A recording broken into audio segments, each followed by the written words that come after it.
Hello అండి. మన గ్రామంలో మన భీమవరం గ్రామంలో వేంచేసి ఉన్న శ్రీ శ్రీ దుర్గాలక్ష్మి అమ్మవారి ఆలయంలో ఈరోజైతే అమ్మవారికి శాకాంబరీదేవి అలంకరణ అయితే చేశారు. అమ్మవారికి రకరకాల కూరగాయలతో అలంకరణ అయితే జరిగిందండి. చాలా చక్కగా అయితే చేశారు. అలాగే అమ్మవారికి అయితే సార సమర్పించారు. పెనుమత్స్య రమేష్ రాజు గారి ఆధ్వర్యంలో ఈ కార్యక్రమం అంగరంగ వైభవంగా జరిపించారండి. అసలు ఆషాఢ మాసంలోనే అమ్మవారికి శాకాంబరి అలంకరణ ఎందుకు చేస్తారో తెలుసా? పూర్వం వేద పండితులు యజ్ఞాలు చేస్తుంటే అది చూసి తట్టుకోలేక దుర్గముడు అనే రాక్షసుడు వేదాలన్నిటినీ కూడా మూట కట్టుకుపోయి పారిపోయాడట. అప్పుడు ఆ వేద పండితులు యజ్ఞయాగాదులన్నీ నిర్వహించలేకపోయారట. అప్పుడు ఏమైందంటే భయంకరమైన కరువు ఏర్పడిందంట. భూమి మీద ప్రజలు ఆకలితో విలవిల్లాడిపోతూ ఉండేవారట. భూమిలో ఉన్న ప్రజల యొక్క కష్టాలను దివి నుంచి చూస్తున్న జగన్మాత ఆషాఢ మాసంలో ఆ దుర్గముడనే రాక్షసుని సంహరిస్తుందంటండి.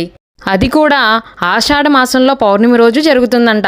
అప్పుడు ఆ వేదాలను తీసుకొచ్చి వేద పండితులకి అమ్మవారు అయితే ఇస్తుందంటండి.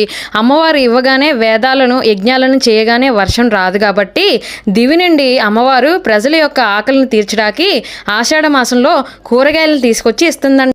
అవి వండుకు తిన్న పండిత బ్రాహ్మణులు అలాగే ప్రజలందరూ కూడా ప్రతి సంవత్సరం కూడా అమ్మవారికి ఆ కూరగాయలతోటి అలంకరణ అయితే చేస్తారండి.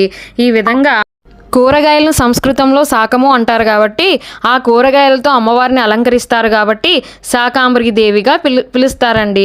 ఈ విధంగా మన దుర్గాలక్ష్మి అమ్మవారికి కూడా శాకాంబరి దేవి అలంకరణ అయితే చేస్తారు.